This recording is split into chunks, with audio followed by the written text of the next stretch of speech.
देखिए वृंदा जो थी इतनी पतिव्रता थी, इतनी पतिव्रता थी कि अपने पति को ही परमेश्वर मानती थी, पति की ही पूजा करती थी। अगर भगवान की कभी पूजा करती तो भगवान से बस एक ही निवेदन करती कि प्रभु जब भी दर्शन देना केवल मेरे पति रूप में देना। मतलब वृंदा अपने पति को ही सब कुछ समझती थी, पूजा करती थी, सेवा करती थी। लेकिन उसका पति बड़ा दुष्ट था, असुर था, राक्षस था, नाम था जलंधर। अत्याचार करता था, लोगों को कष्ट देता था, दुख देता था। अब लोगों को कष्ट देते देते जलंधर क्या किया, अब देवताओं को भी प्रताड़ित करने लगा, कष्ट देने लगा। सभी देवता जलंधर से खूब लड़े, खूब लड़ाई किए, युद्ध किए, लेकिन जलंधर मर नहीं रहा था। यहाँ तक कि शंभु किन्न संग्राम अपारा, धनुज महाबल मरई न मारा। भोले बाबा भी जलंधर से खूब लड़े, खूब युद्ध किए, लेकिन जलंधर मर नहीं रहा था। क्यों मर नहीं रहा था? मेरी माई परम सती असुराधिप नारी, तेहिबल ताहि न जितहि पुरारी। उसकी पत्नी इतनी पतिव्रता थी, इतनी पतिव्रता थी कि उसकी पत्नी का पुण्य ही जलंधर को चारों तरफ से एक कवच के रूप में घेर लेता था। और यही कारण है कि भोले बाबा लड़ रहे हैं लेकिन जलंधर मर नहीं रहा, केवल वृंदा के पतिव्रत धर्म के कारण। और यहाँ मैं माताओं बहनों से एक निवेदन करूंगी कि यदि माताएं पुण्य निष्ठा के साथ अगर अपने पतिव्रत धर्म का पालन करती हैं, पतिव्रता हैं, तो ये जान ले कि यमराज भी सामने आने से डरेंगे। अगर आप पुण्य निष्ठा के साथ पतिव्रता हैं, पतिव्रत धर्म का पालन कर रही हैं, तो यमराज को भी हिम्मत नहीं हो सकती आपके पति के प्राण को लेने की। ये पतिव्रत धर्म का एक ताकत है, पावर है, शक्ति है।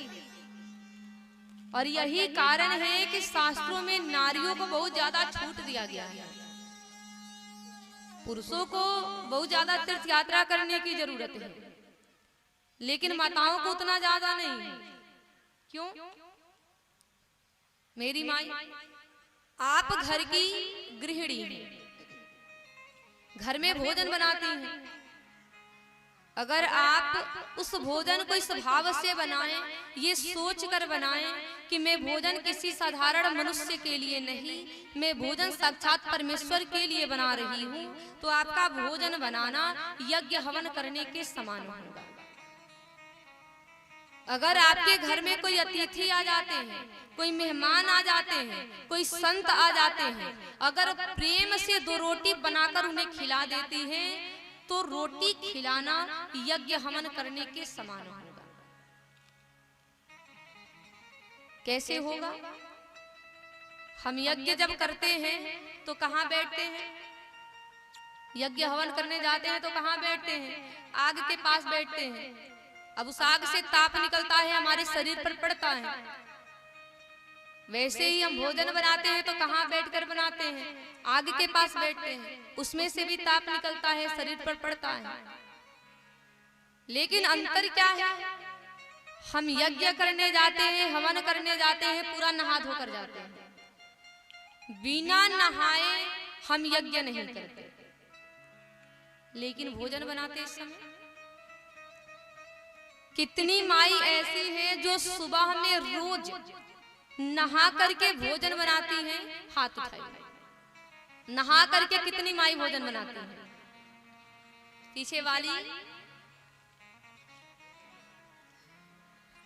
थोड़ा उठाकर रोके रहिए तो 1 2 3 4 5 6 संख्या बढ़ता। नीचे करिए।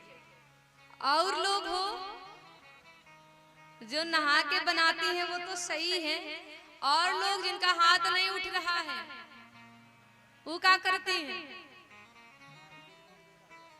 मेरी माई सूप पिटला से दरिद्र भागी। हाँ,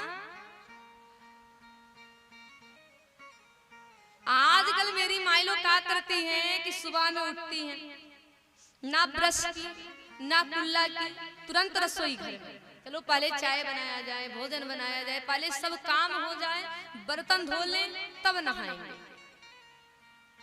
तो मेरी माई ऐसा ना करें, जब सुबह में उठिए तो बिना नहाए रसोई घर में न जाए, नहा करके भोजन बनाइए। आपका भोजन बनाना यज्ञ हवन करने के समान होगा। यज्ञ करते हैं तो क्या करते हैं? मंत्र का उच्चारण करते हैं। मंत्र का उच्चारण करके हम लोग यज्ञ करते हैं, हवन करते हैं। तो भोजन बनाते समय भगवान का नाम लें, भगवान का गुणगान करें, उनके कीर्तन, उनका नाम का कीर्तन करें, उनका भजन करें, फिर भोजन बनाएं। कितनी माई लोग भगवान का नाम लेकर भोजन बनाती हैं? अच्छा, बस इतने 3-4 जाने नीचे करिए। पता है एक जगह हम कथा में गए थे, हमने देखा है माई लोग क्या करती है, मोबाइल तो अब सबके पास है, मोबाइल में अब फिल्मी गाना लगा देते हैं। फिल्मी में भी अश्लील गाना, आजकल जो ये भद्दे भोजपुरिया गाना चला है उसको लगा देते हैं, रसोई घर में रख देते हैं, बजता है, सुनते हैं, गुनगुनाते हैं और भोजन बनाते हैं। तो ये जान ला माई की वो भोजन के जे जे करी, ओकर बुद्धि भी फिल्मी दुनिया में चल जाए। भोजन बनाइए, मोबाइल में ही सही भगवान का भजन लगा दीजिए, भगवान के नाम का कीर्तन लगा दीजिए, भगवान की कथा लगा दीजिए, उसको सुनिए, उसको गाइए, फिर भोजन बनाइए। देखिए उस भोजन में एक अलग स्वाद आएगा। और ये भी जान ले कि उस भोजन को जो जो करेंगे उनकी बुद्धि सही हो जाएगी। अगर किसी के परिवार में किसी का दिमाग सही नहीं रहता है, जाते हैं झाड़ फूक करवाने, इधर उधर दौड़ते हैं, अंधविश्वास में पड़ते हैं, उसमें ना पड़े। घर पे ये नियम अपनाइए, रोज सुबह में नहाइए, भोजन बनाते समय भगवान का नाम लीजिए, फिर उस भोजन को उस व्यक्ति को खिलाइए। देखिए धीरे धीरे उसके अंदर बदलाव जरूर आएगा। ये छोटे छोटे काम हम लोग नहीं करते, तो इस नियम का पालन करिए। और साथ ही साथ क्या करें, अपने पतिव्रत धर्म का पालन करिए, पतिव्रता बनिए, पति की सेवा करिए।